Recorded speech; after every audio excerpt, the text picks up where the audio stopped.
Sinon, par rapport dans l'actualité toujours un peu liée à la campagne américaine et à Ron Paul, on a cette nouvelle pub de Ron Paul qui est sortie là récemment par rapport à un débat qu'il y a eu toute cette semaine.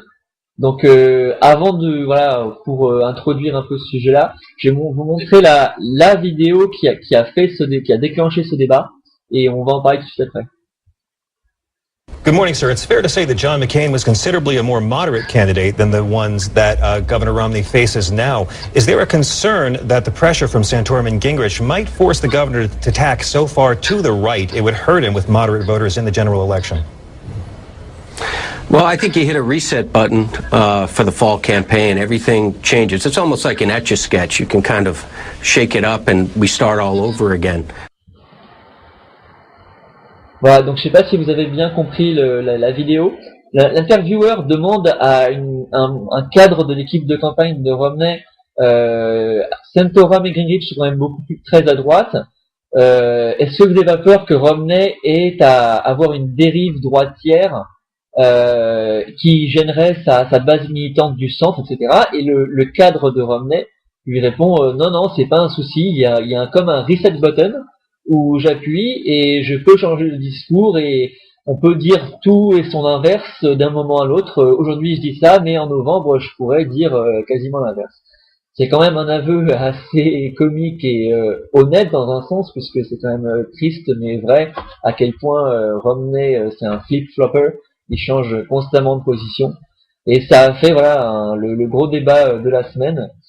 On en parlait tout à l'heure là, du débat qu'il y a eu cette semaine là sur Romney qui dit que il peut dire tout et n'importe quoi. Il y a eu une nouvelle pub de Ron Paul qui est sortie. Je vais vous la passer, elle dure quelques 30 secondes et on revient juste après.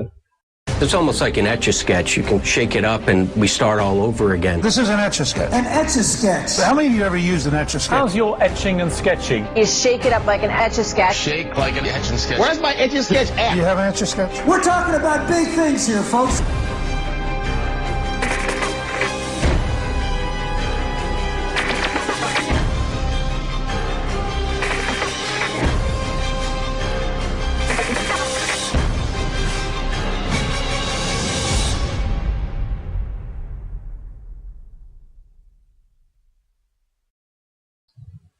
Voilà, elle est plutôt sympa, je trouve. Le seul truc qui manque, c'est la voix un peu grave sur la dernière proposition, $1 trillion in debt, etc. Je trouve que c'est le seul truc qui manque un peu à c'est vrai, mais... ça montre quand même que Ron Paul essaie de prendre de la hauteur, et c'est ce qu'il fait souvent quand même sur la plupart des polémiques qu'il y a autour de Romney. Là, c'est pareil, c'est pour ça aussi qu'on dit qu'il le défend, parce qu'en fait, il l'attaque pas simplement. Quand il a refusé d'émettre ses fiches d'impôt à un certain moment, ou concernant ses activités à Bain Capital, donc un peu spéculative, un peu obscure. Là-dessus, il l'a jamais attaqué. Il a toujours dit c'est du capitalisme, moi ça me dérange pas. Et donc là, il prend aussi de la hauteur, au lieu de on voit Gingrich et Santorum qui sont un peu, c'est vrai qu'un peu ridicules avec le petit jeu, parce que il avait dit ça, son conseiller a dit ça à la télé, donc c'est un petit peu ridicule. Et donc bon, il remet quand même le débat sur la dette, sur les vrais sujets, le chômage, tout ça. Donc c'est vrai que c'est à son avantage, je pense. C'est ce qu'il met là dans la vidéo là. Vous en avez marre, ras-le-bol de ces politiques qui sont toujours les mêmes, toujours ces petites tracasseries débiles. Faut passer à autre chose, les vrais sujets sérieux, ce qu'il essaie d'expliquer dans cette pub.